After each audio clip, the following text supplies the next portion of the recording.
गुरुर्ब्रह्मा गुरुर्विष्णु गुरुर्देवो महेश्वरः गुरु साक्षात् परब्रह्म तस्मै श्री गुरुवे नमः। अखंडमंडलाकारं व्याप्तं येन चराचरं तत्पदं दर्शितं येन तस्मै श्री गुरुवे नमः। प्रातस्मरणीय परम पूज्य सद्गुरुदेव भगवान के चरणों में नमन। आज हम जहाँ विराजमान हैं इस स्थान का नाम मणिद्वीप है। आज हमारे साथ में हमारे गुरु परिवार से एक अभिन्न सदस्य अंग कहें जिनका नाम बरमलाल जी पटेल है। आपका जन्म, आपका कार्य, आपकी शिक्षा, आपकी दीक्षा, गुरुजी का सानिध्य और गुरुजी से आपने क्या सीखा, गुरुजी की अनुभूतियाँ, इन विषयों पे हम परम भाई से चर्चा करेंगे। परम भैया आपका स्वागत है इस कार्यक्रम में। इसका नाम गुरुवाणी है और हम लोग गुरुजी की गाथा बनाना चाहते हैं उस प्रसंग के माध्यम से कि आपका जो जीवन है गुरुजी के सानिध्य में आने के बाद क्या क्या आपने प्राप्त किया, आपको क्या अनुभव हुए। तो आपका पूरा नाम परमलाल पटेल ही है? मेरा पूरा नाम परमलाल पटेल है। और आपका जन्म स्थान? जन्म स्थान दबकिया। ये कहाँ पड़ता है? ये लाड़गांव के आगे, नरसिंहपुर जिले में, जबलपुर यहीं पर जी। आपकी प्रारंभिक शिक्षा और आगे की शिक्षा दीक्षा आपने? मेरी प्राथमिक यानी दूसरी तक की शिक्षा दबकिया। अच्छा। तीसरी चौथी पाँचवीं सुकरी जी। छठवीं सातवीं लाड़गांव। हाँ हाँ। आठवीं नौवीं केवलारी। अच्छा। इसके बाद 10वीं 11वीं तो गोटे। ऐसा अंतर क्यों हुआ? एक साथ क्यों नहीं पढ़ा एक स्कूल में? आपने अलग अलग क्यों बदली स्कूल? हम जो जैसी व्यवस्थाओं के हिसाब से। अच्छा। फिर इसके बाद फिर जबलपुर पोस्ट ग्रेजुएशन। अच्छा, जबलपुर कौन सा कॉलेज? रॉबर्टसन कॉलेज जी। फिर हमने सुना कि आप शासकीय नौकरी में भी रहे। जी। किस विभाग में? हम अभी समन्वयक थे, इससे मैं रिटायर हुआ हूँ पंचायत ग्रामीण विकास में। जी। कितने वर्ष की नौकरी? 37 साल 3 महीना। अच्छा। नरसिंहपुर जिले में ही? नरसिंहपुर जिले में पूरी नौकरी हो गई। वाह, बहुत अच्छा। अब हम पूछना चाहते हैं कि गुरुजी से प्रथम आपका मिलन कब हुआ और आपने दीक्षा कैसे ली, क्या प्रेरणा हुई? दीक्षा के पीछे भी एक बहुत बड़ा कारण है जी। उस समय अपने प्रदेश में पटवा सरकार थी जी। उनने ज्योतिष विकास प्राधिकरण प्रस्तुत किया था। जी जी। जो हम लोगों क्षेत्रीय लोगों को अच्छा नहीं लगा। हाँ हाँ। तो हम लोगों ने उसका विरोध किया।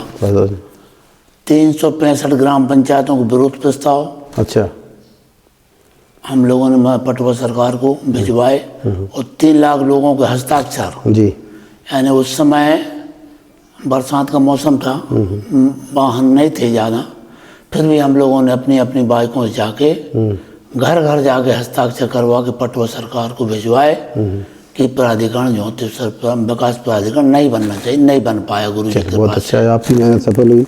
तो दीक्षा कब ली आपने गुरुजी से? इसके उपरांत मंत्र आवश्यकता ये हुई कि गुरुजी के लिए हम लोग क्या करें, तो हम लोगों ने आश्रम वाहिनी बनाई। इसमें हम लोग 1100 लोगों ने एक पटाप दीक्षा गुरुजी से ली। अच्छा। जो जो इतिहास में इतने लोगों ने कभी दीक्षा नहीं ली है। वाह। स्थान परमहंसी? परमहंस गंगा आश्रम पुराना जो अपना। हाँ हाँ, गंगा कुंड के पास। हाँ, गंगा कुंड के पास। वाह। तो उसमें कितने लोग थे? 1100? 1100 लोग एक पटा पे बैठे थे हम लोग। गुरुजी के तो लाखों शिष्य हैं। हाँ हाँ। किंतु एक पटा पे एक साथ में दीक्षा? एक साथ दीक्षा नहीं। बहुत बड़ी बात है। गुरुजी ने भगवान राम का गुरु मंत्र दिया। वाह। गुरुजी का चिंतन ये था जी। कि राम मंदिर बने। वाह। इसके लिए गुरुजी का अभियान चला। वर्ष 2007 में राम जन्मभूमि परिक्रमा हेतु महासपर्या का आयोजन किया गया। ठीक है। तो मेरे नेतृत्व में गोटे गांव से 12,000 लोग वाह। डंडा और झंडा लेकर पहुँचे और परिक्रमा में सहभागिता दी। तो ये लोग सब एक साथ गए यहाँ? सब लोग एक साथ 3 ट्रेन भर के। क्योंकि हम अयोध्या में थे उस समय, हमको याद है कि गुरुजी ने बताया था कि परमहंसी से और ज्योतिश्वर से परम भाई से तो मिलना नहीं हो पाया, लेकिन लोग आ रहे हैं तो उनके रहने की, खाने पीने की व्यवस्था के लिए कलकत्ता के हमें गुरु परिवार के लोगों से कहा। तो उसमें एक घटना घटी थी जी। यानी सब लोगों ने भोजन कर लिए थे। कलकत्ता कोई पार्टी थी भोजन बनाने वाली। भोजन 5 बजे खत्म हो गया था। सच में? जबकि हम लोग 3-4 हजार लोग गुरुजी के जो आसपास लगे थे मुख्य लोग, उन लोग भोजन से वंचित रह गए। अच्छा। तो शाम को 6 बजे रहे थे, हम गुरुजी के पास पहुँचे। जी। उनको भगवान अपने 3,500 लोग भूखे रह गए, भोजन नहीं करे कि 3,500? 3,500। उसमें महिलाएं भी थी 2,000। मायने रखता है। तो गुरुजी ने हमको 1 किलो का डिब्बा दिया। हाँ। बोल लो तो हम महाराज जी को कहा हुआ कि लोग हम टीका लगेगा सर। बोले नहीं जाओ, अभी मुक्ति सुनन से मिलो। अच्छा, वो व्यवस्था, हाँ, छोटे स्वामी जी थे उस समय। छोटे स्वामी जी, जी जी। बोले व्यवस्था करेगा आपकी। तो हम पहुँचे तो उनने बोले परम अभी 7 बजे हैं और तुम्हारी ट्रेन सर जी 2 बजे है रात में, तुम्हारे साथ महिलाएं भी हैं, जो चाबी ले लो, भंडार में सब भोजन रखा है, अच्छा, तुम लोग तैयार करके खा के आ जाओ। बहुत अच्छा। उसी दिन महाराज जी इलाहाबाद के लिए से रवाना हो गए। अब जब हम लोग 7-8 लोग हम लोग जब गए भंडारे में, चाबी से जब खोला तो वहाँ बड़े बड़े 6-7 डेग खिचड़ी बनी मिली और तुलसी डली। वाह, चमत्कार है। चमत्कार गुरु जी। हाँ, नहीं तो 1 किलो मिठाई में क्या होता है। हाँ, तो 7 डेग खिचड़ी हम लोगों से नहीं मतलब बढ़ा पाई। जितने लोग सब लोगों ने बैठ के भोजन किए भर पेट। और 12 बजे के बाद फिर मेरी तबीयत खराब हो गई। तबीयत ऐसी खराब, सेवा पलटी, दिन भर गर्मी पलटी, सेवा पलटी, यानी हिम्मत नहीं चलने की। सब लोग उठा के लाए टांग के और ट्रेन में डाला। अब गुरुजी आ गए इलाहाबाद, यानी गुरुजी के चिंतन देखो। जैसे हम लोग इलाहाबाद आए तो गुरुजी ने दूसरे दिन इलाहाबाद पहुंचे। हाँ, गुरुजी ने व्यवस्था करवाई झोंते यहाँ संगम पे। अच्छा, छोटे साथी से बोले जाओ, उन लोग आ रहे हैं, उनके लिए व्यवस्था करो भोजन की। तो वहाँ से छोटे साथी राजेंद्र कुमार जी ने 2 कुंटल आटा और 10 किलो अमचूर दे दिया, नमक मिर्ची सब। अब वहाँ जब गए तो मारने के लिए कोई बर्तन नहीं थे, तो हम लोगों ने अपने अपने चद्दर बिछाए और उसी में आटा गूंथा और बाटी बनाए रहे थे। तो महाराज जी का फोन आ गया। महाराज जी थे स्टेशन में, बोले चलो, महाराज जी ने बुलाया। हम जैसे पहुँचे, गुरु जी थे इसी में जी। बहुत खुश है, बोले क्यों बेटा भोजन हो गए थे? हम कहा महाराज जी हो गए थे भोजन। बहुत खुश हुए महाराज जी, बोले अच्छा है बेटा, हम चल रहे परमहंस से, तुम लोग भी आ जाओ। वहाँ जाकर हम लोग सबने भोजन किए। इसके बाद हम लोग आ गए परमहंसी। तो हिंदुओं में ऐसी प्रथा है कि तो कोई तीर्थ करके आता है तो घर पे भोजन भंडार करवाया जाता है। तो यहाँ हम लोगों ने बोला सुबुद्धानंद जी से, बोले कर लो। अच्छा, मतलब उनने उतना ध्यान नहीं दिया।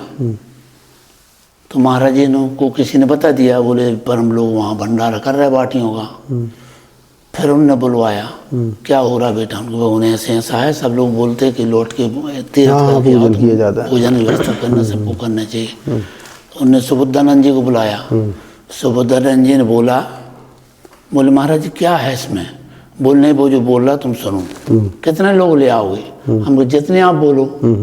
तो बोले 20,000 लोग ले आओगे। हमको 25,000 ले आएंगे। बोले ठीक ले आओ। अब यहाँ सुबुद्धानंद जी ने व्यवस्था की, कहाँ अपनी धर्मशाला में नीचे। गुरु जी की कृपा ऐसे हुई कि उस दिन 35,000 आदमी इकट्ठा हुआ एक साथ। हाँ, सुबुद्धानंद जी पसीना पसीना हो गया। लोग हमने 20 बोला, 25, हाँ, 25 से 35 हो गए। 35,000। कब की बात है ये? 2006-7 का? उसी समय की बात, 2007 है की।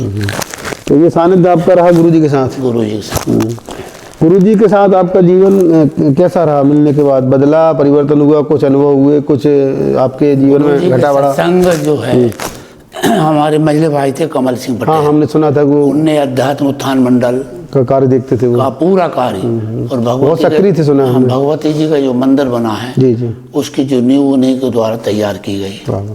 तब से वो संस्कार हम लोग में, हमारे परिवार में थे। हमारी एक मौसी थी, अच्छा, उनकी कोई संतान नहीं थी। कहाँ की थी? मनकवारा जी।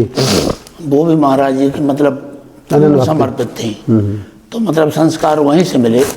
पढ़ने के बाद हम लोग आए और फिर गुरु जी से जुड़े। क्या सीखा आपने गुरु जी से? प्रेरणा के अप्रोच कहते ना कि हमने गुरु को ये सीखा, हमने पराले महापुरुष से वो सीखा। क्या देखा गुरु जी में आपने कि गुरु जी की विशेषता क्या थी? गुरु जी ने ये सिखाया कि समाज में जो सबसे नीचे स्तर का आदमी है उसका साथ तुम दो। अच्छा, क्योंकि कार्यक्रम के बाद जो लोग दरी उठाते हैं वही तुम्हारे सगे होते हैं। जो गुरु जी ने सिखाया था हम लोग, आज उस पर हम लोग चल रहे हैं।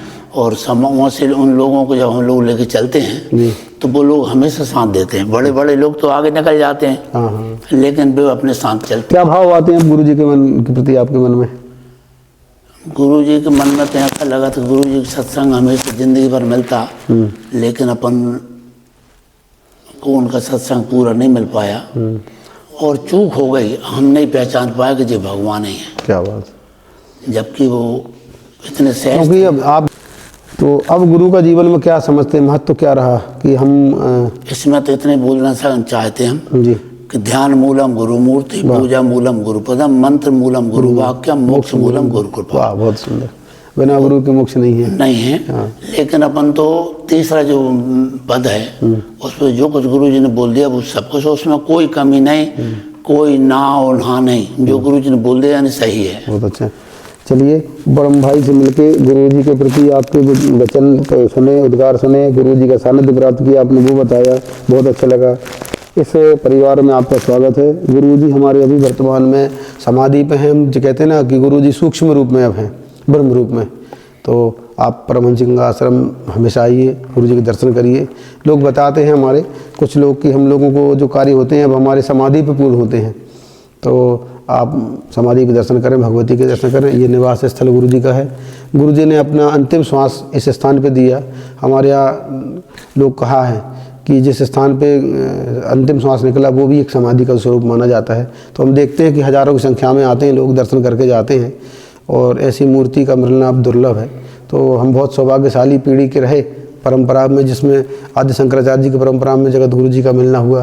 गुरु जी से दीक्षा ली आपने, बहुत स्वागत है आपका, बहुत धन्यवाद आपका। गुरु जी के सत्संग के तो बहुत अपने वो पास हैं, लेकिन अब सब नहीं बोले जा सके। नहीं, ठीक है, आपका जितना सानिध्य हुआ पर्याप्त संभालिए। चलिए, बहुत धन्यवाद आपका। बोलो जगत गुरु शंकराचार्य भगवान की जय।